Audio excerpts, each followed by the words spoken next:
So I'm trying to begin the process of translating this over, and the first thing I run into is, oh shit, I screwed up a roll. We were looking at a decisive victory here, right? 26, 22 points, yeah.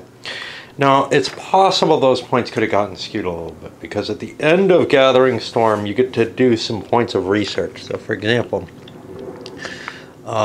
the Axis gets 5 research points. 3 go to any project. 1 intelligence, with a limitation to what it can be sent to, and 1 advanced research to jets, advanced subs, and rockets. These could conceivably score you some points over here. Alternatively, they can, and almost all will, I think all will, translate over to a world at war and do you some good there. And each of the powers is going to get one of these, but you have limitations. You can't push things beyond the 12th step, etc. I'm going to probably just bump things in, and, well, if I make mistakes, so be it, because I'm going to just follow this process, and this is the first thing you do in the process, is you complete the research. Then you determine what kind of BRPs you have based on the tiles you have left. Now, everybody spent up a lot of their tiles. Russia is rich as hell, probably richer than they're allowed to be. Every turn they've been throwing money away, and Italy's kind of gotten to that point too. But we'll see what it translates into, and probably people will have some starting values, etc. We had a nice effect of starting, we'll be hitting a spring turn in 1941 to begin the game, and that's kind of cool because that means normally you'd have to prorate BRPs and stuff like that. Not these, but some of them, based on how much of the turn you have left, and that's not going to have to happen here. Essentially, you get 3 times your BRPs, or 3 times your tile value in BRPs, but with a maximum of 30. So Italy and Russia maxed out at 30. Germany's at 21, which isn't bad. The Western Allies are pretty poor. I marked down who's at war. We have some other aspects in place here, and I'm not going to go through all the rules, but nobody's going to be allowed to declare war until they're fully mobilized. I think Italy's fully mobilized, and they've actually, as long as they have all their factories out, I think that counts as fully mobilized. Britain is not fully mobilized. Russia is certainly not. Germany's actually not, but they were able to start the war here. A Russian declaration of war is going to require a German tension, Russo-German tension of 50. That's standard from a world at war. But we don't know where it's going to start. And probably 0, but we're not sure.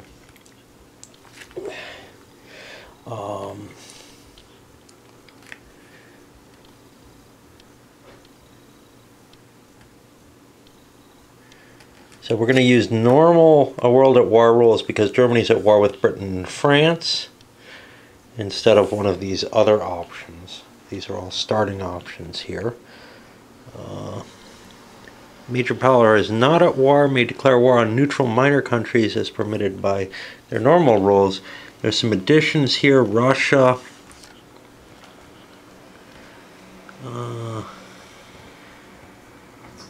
Russian declarations of war are subject to Russo-German tensions. Russia may declare war on any minor power that's entirely on the Russian side of the pact line. Well, the pact line's different right now. It runs through East Poland and Latvia and Estonia, and that's it. I can't make declarations of war on Finland or Romania, nor on Lithuania for that matter. In a sense, Lithuania becomes this nasty little block. Germany can roll them over, but it is an interesting factor in the whole thing, where it's going to change the world a little bit.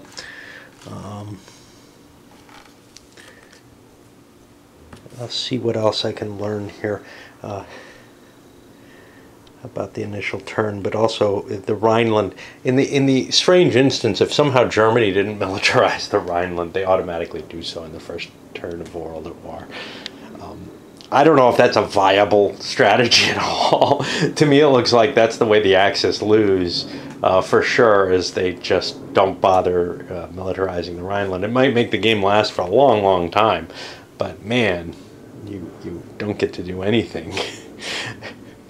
One important factor to this is if Germany hadn't declared war on France and had let France declare war on Germany, Britain might not have been able to make their declaration of war numbers. They didn't have those huge bonuses France did. So it might have been France alone against Germany, which would have been an ugly situation. So, you know, you can kind of judge, well, maybe Germany made an oops. But I rolled a die to see whether or not they would get that. We end up, because this is a preemptive war, with very few restrictions. The war's actually, you know, normally when you start a game of a world at war, I don't think Germany's allowed to take an offensive action into France. And there may be restrictions on the Allies too.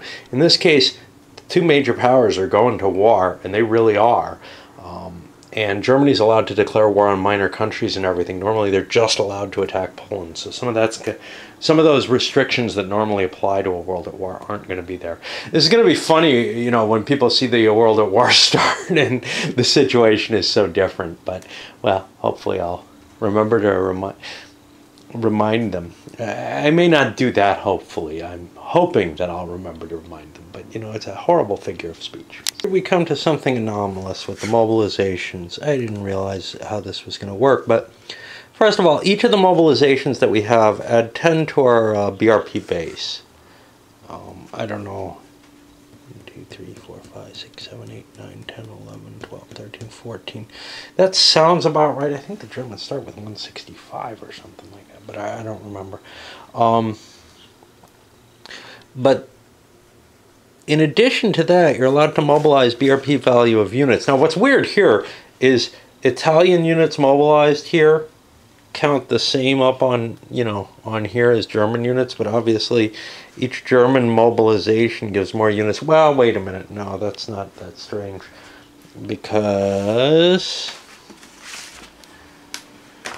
a German mobilization will be an armored unit, an air unit, and an air unit perhaps, which could be quite expensive. But what's screwed up here is there doesn't seem to be any kind of limitation on matching the units that you actually built. And I was very worried about that.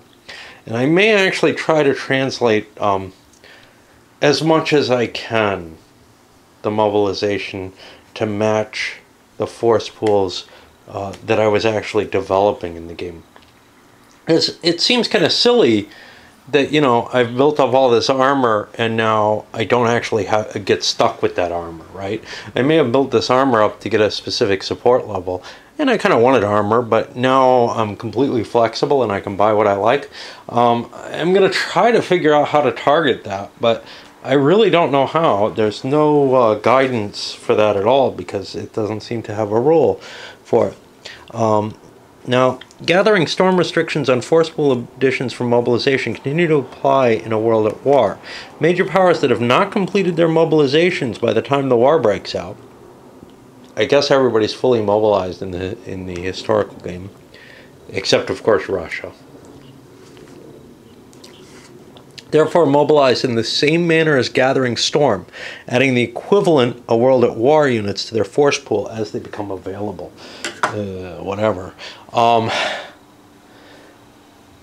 can't really start adding these force pool units to my game, but I can put down what the mobilizations are. And now the problem is then, well, I don't have any kind of record of the specific units, so I think I'll mark those down as well here, so I can try to match to some extent what I actually built. Okay, so I jumped the gun. There is a strict definition of how these translate over, and these guys indeed come in on time, and I haven't actually programmed them in yet, but basically this is what I'm going to have as my starting forces. I've got to pay for all these units out of here, and then this is the reserves, which I also have to pay for out of here, with some exceptions, which is weird. So for example, the airborne units, I have to pay for them, but it says I get all of them, and then elsewhere it says, I don't know, the first additional German airborne unit added as an allowable build from specialized units, which you get for free, is counted. The second one added from Gathering Storm specialized unit research result is not counted.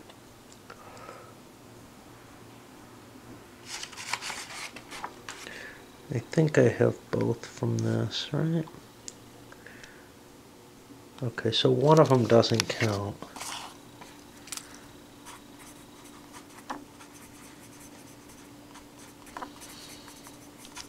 So I've got a couple of free units coming in. Additionally, I found the rule on Danzig Corridor. It's not anywhere in Gathering Storm itself. It's only in this translation. It's where I remembered it from.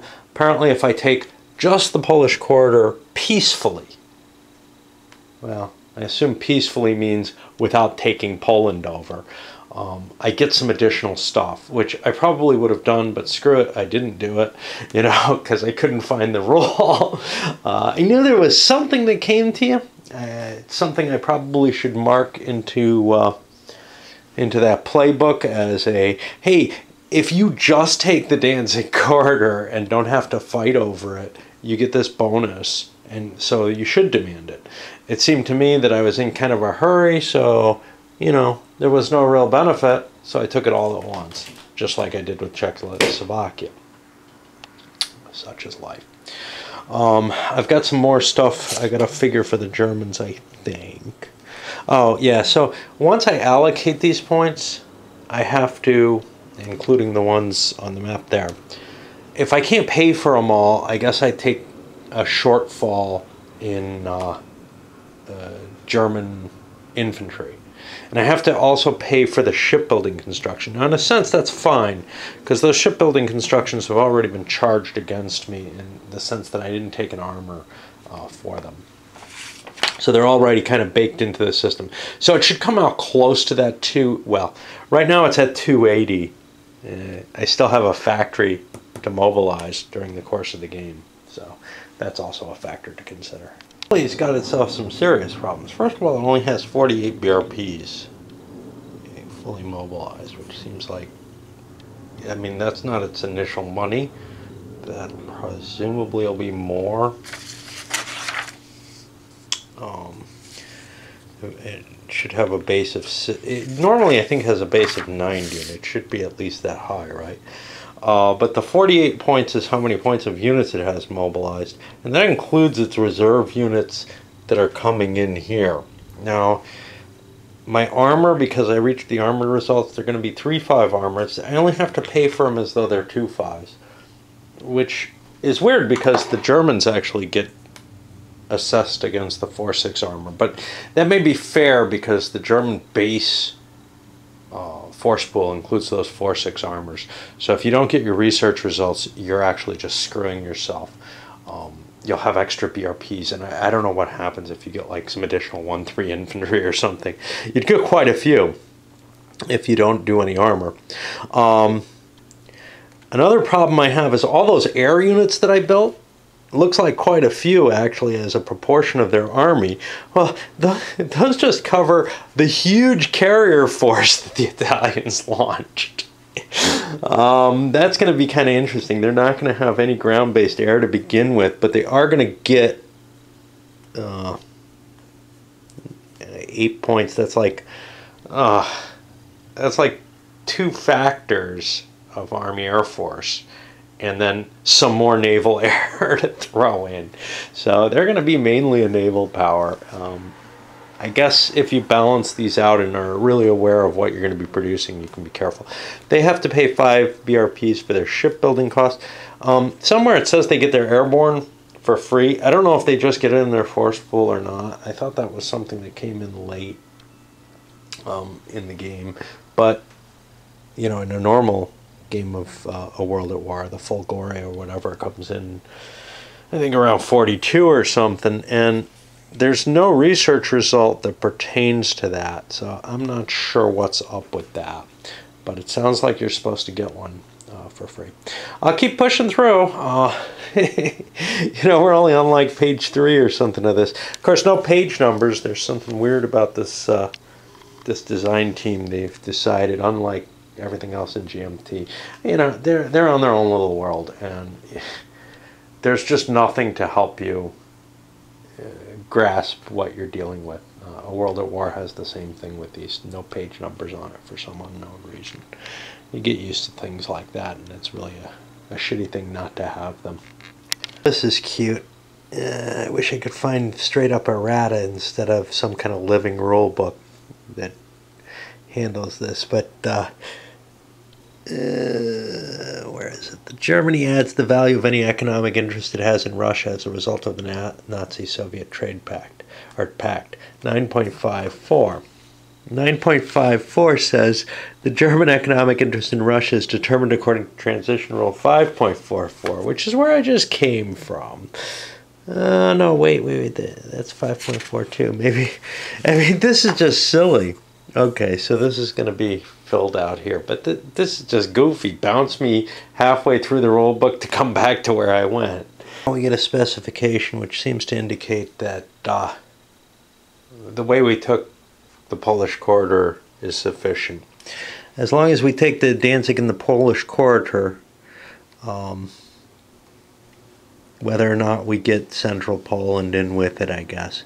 It's incorporated into Germany, increasing BRP base by 5, and it's force pulled by 10 BRPs of units. So those extra units, I think, come in because we didn't trigger a general war. And that's similar to what we're seeing in Austria, Czechoslovakia with their mobilizations. It's not as strong, but so we're going to give the Germans those extra troops. Now we have to go back and repair what we've already done, because the rule was simply not clear. Was it peaceable? No, we invaded Poland, man.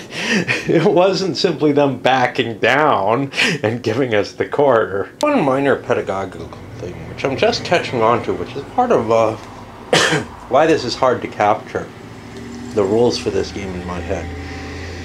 At least here in the translation section, and I think it's everywhere, they give kind of a general overview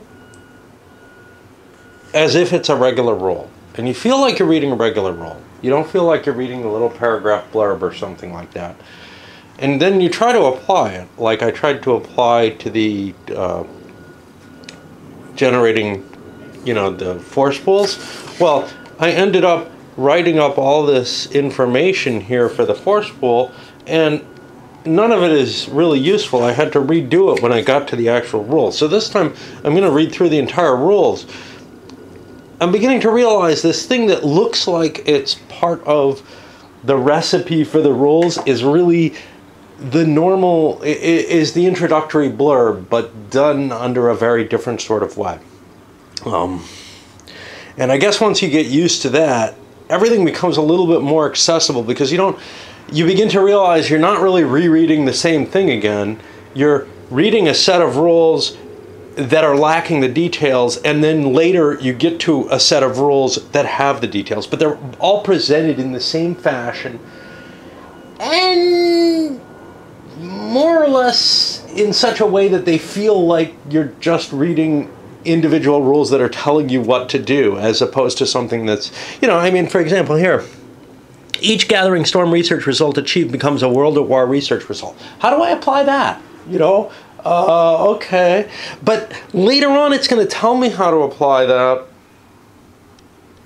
If it wasn't structured so that it looked like I should go do something, maybe it wouldn't be quite as confusing. And I found myself, I think, with a World at War with the same problem, where I'm, you know, I go to where the rule looks like it starts. This is the important part, and it looks like it's rules. It'll be the most important actual rules that I have to follow, and it's incomplete.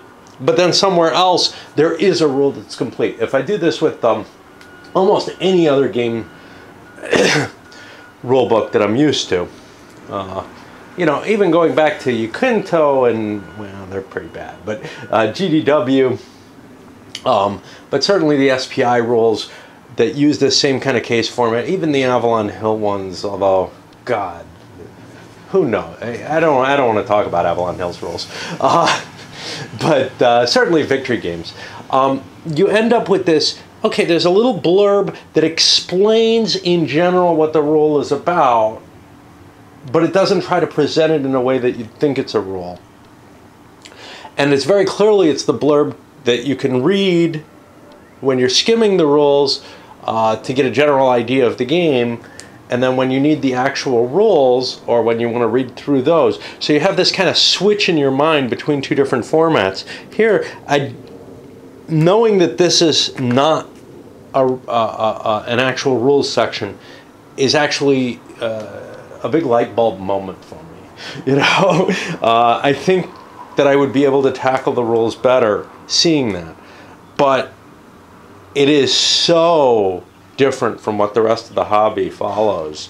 But it is similar to some of the crap that Avalon Hill put out at various times. And maybe back in the A3R days, they were doing this too, so I don't know. I don't remember. I'm currently processing a fairly tedious translation of the research results over to what they mean over here. Now, if I had the research charts in front of me and was familiar with them, I would just be moving them directly to that. I'm going to have to make the same translation to get these over to the World at War ones, and I have to figure out what I'm going to use, whether I need to use these, or if I can use the copies that are present in A World at War that look like you can write on them, even though they're sturdier stock. These guys you're not going to be able to write on this stupid glossy paper. By the way, my rule book for Gathering Storm is pretty much destroyed by now. I mean, you know, it's not falling apart or anything, but and it doesn't look too bad, but you can see if you skim down maybe there's a lot of wrinkling, etc. It's because this new style paper is really not able to handle any kind of dampness at all. So a drop of sweat goes on there, it just turns it into a foldy little mess in the paper. It's the same paper that they use for college textbooks these days. They can give you a 1,000-page textbook, you know, that's about this big, right? Instead of, you know, a huge thing. I really despise this kind of paper. Among other things, pencil doesn't take well to it. It's just, that makes it unsuitable for me as a rule book, because I expect my written rule book to be made so that I can make notations in it as errata comes out, right? What is expected nowadays by GMT and other companies that support living rules without a change log is, oh yeah, you know, screw this, you didn't really need this. We're going to give you an electronic version. You can print it out on your own paper with your own extra money, and you really can't use this because it's not going to be correct, and you can't make sufficient notation in it unless, you know, you want to use a Sharpie or something to mark it up permanently, and then it will never change after that, right? So, you know, if they reverse a decision or change a wording, sometimes their errata is very, very flexible. So, yeah, it's just, screw it. You know, that's a big minus that I see with GMT in general. And a lot of companies are doing it. MMP is doing it in general. The gamers don't. They're still, as far as I know, still putting out real paper with their rule books. Unfortunately, they've been putting out the maps on this kind of glossy, thinner stuff. They used to put them out on a heavier glossy thing. But real paper absorbs liquid and isn't too damaged by it. This stuff just, wow. And for me, that's horrible because I live in an area where I'm often, you know, dripping a little sweat or something, maybe have a little liquid on my fingers, whatever. Okay, so what's so hard about this is I'm having to go through inch by inch, but also there are indeed inconsistencies. I wasn't sure until I got to this step. Basically, when I was playing Gathering Storm, I had this, well, gee, you'd think this would give this indication or whatever. In some cases, research results are really just modifiers. So in some cases where it's got research result written down, so like over here with strategic bombing, you get a +1 modifier, a +2 modifier, then you get a result. That's going to be a +3 modifier, +4, +5 result, etc. Well, Okay, that's fine. But it's not consistent. There's other places where that modifier is not ending up in a result. And we found one where the result, well, more than one, where there was a result triggered over here. So for example, I'm trying to remember which ones, but things like the air transport, no, that's not the good example.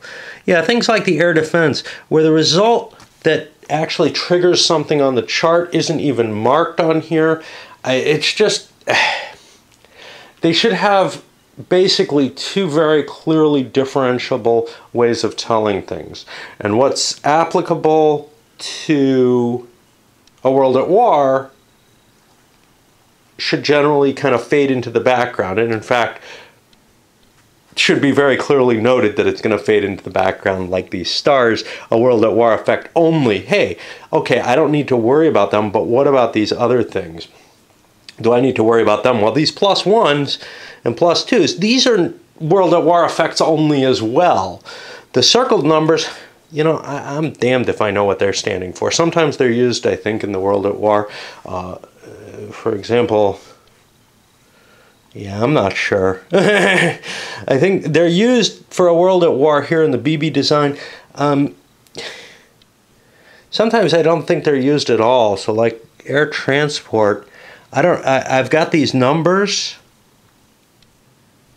Oh no, they do matter here, I think. No, they don't matter for the,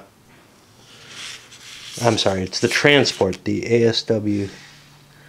Yeah, so the star matters, the result matters. I'm not sure what these little numbers matter at all. I haven't been able to figure out any use for them. They just seem to be, someone decided to fill in some numbers because of steps or whatever, but it's just totally random, except that they felt like they needed to fill each of these columns. So in some cases, a circled number means something when you make the translation. In some cases, it doesn't.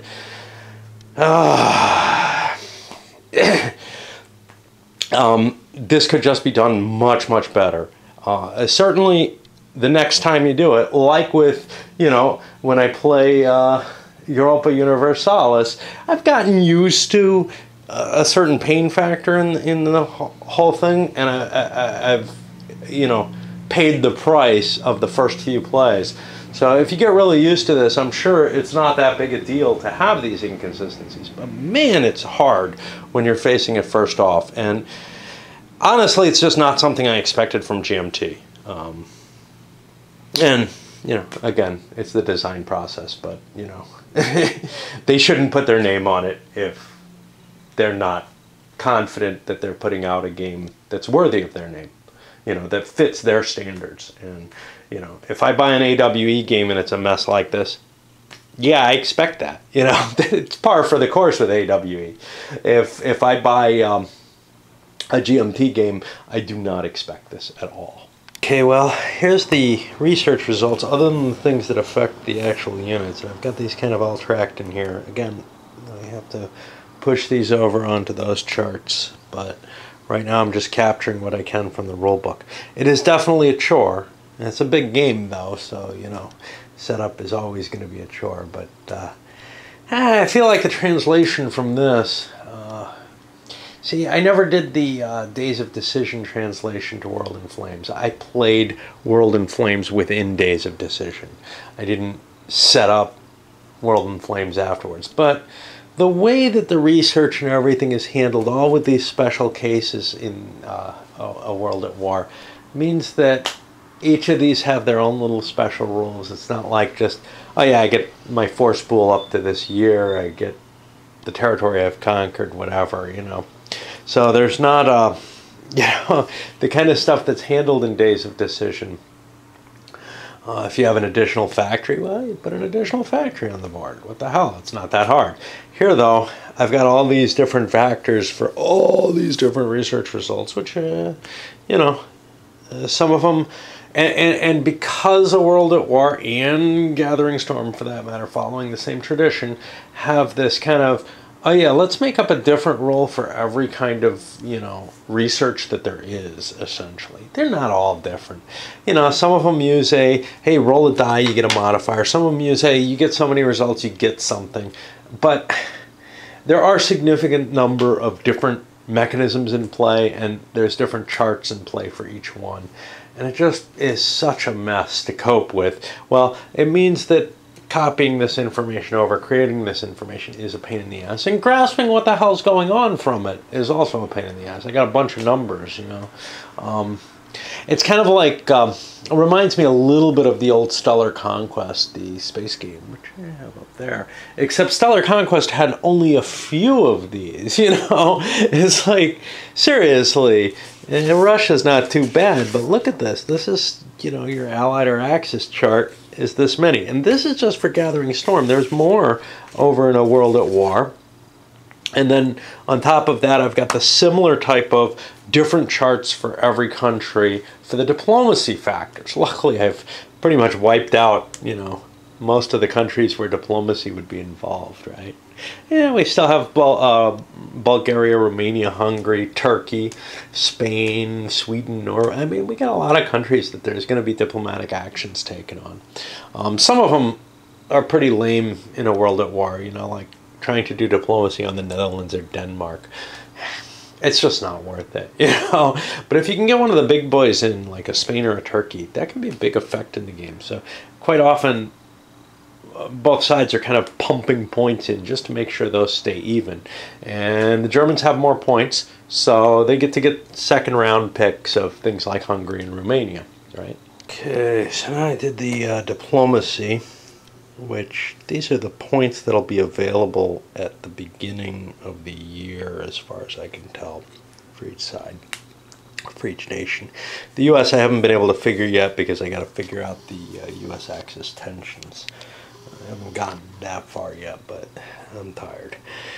I went through all the countries and I found out one thing that's neat. Yugoslavia, when the Italians take it, it breaks into Croatia and Serbia.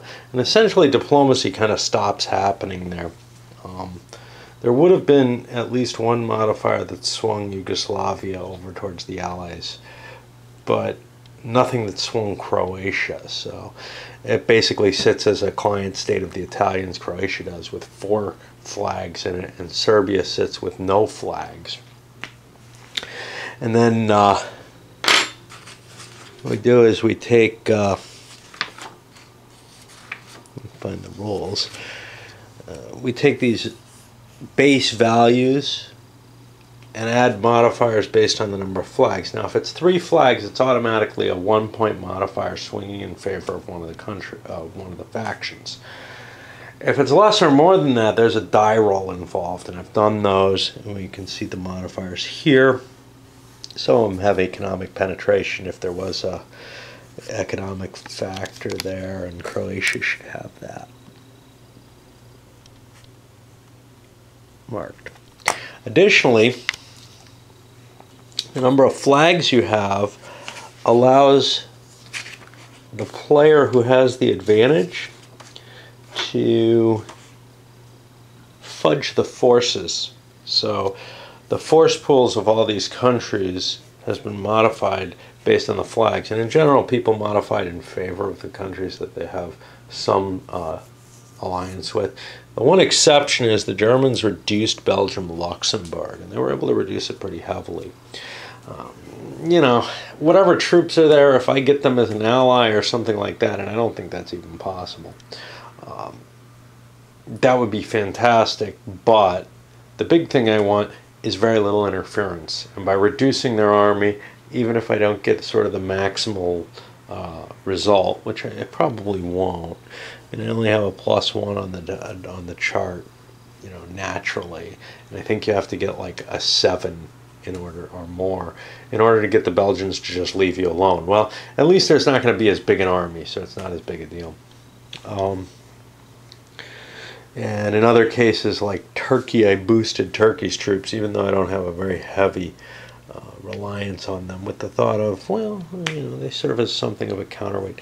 This should be a German flag. I don't know.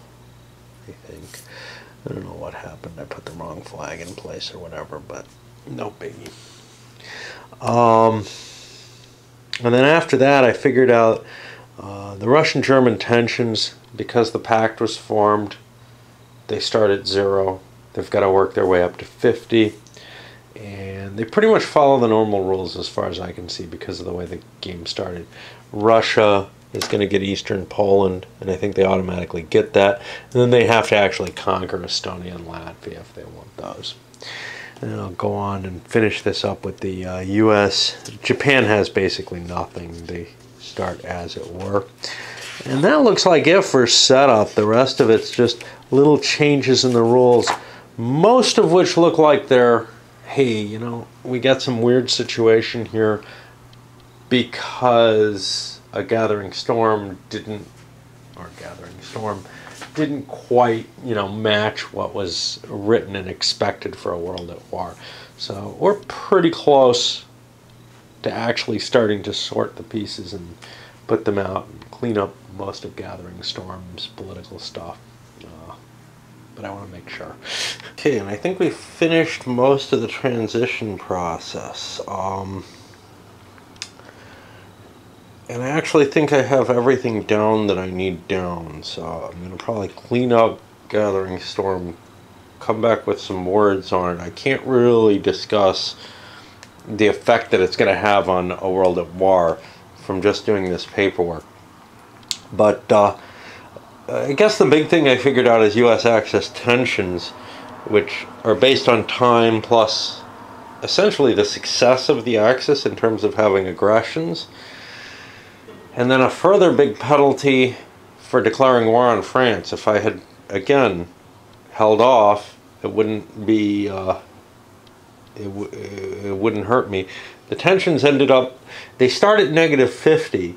They ended up with 80 points difference, so they go up to 30. Now, I don't remember if the U.S., I think the U.S. enters at 50, just like the Russian-German tensions are at 50, which means we're going to have U.S. entry into the war probably before the Russian entry. Now, the problem is I've got 1, 2, 3, 4, 5, 6 turns to complete of U.S. operations. That's not going to be too much, but there's research and stuff like that they can perform. In addition, the war in the Pacific starts in the fall of 39 with their starting position there, and they begin to undertake their actions against China, and you know, that are already underway. It's not like I have anything much I can do there. I kind of enjoy the operations in China, so that should be kind of fun. It's just we're not going to see Europe happening for quite a while, which will feel kind of funny. All right.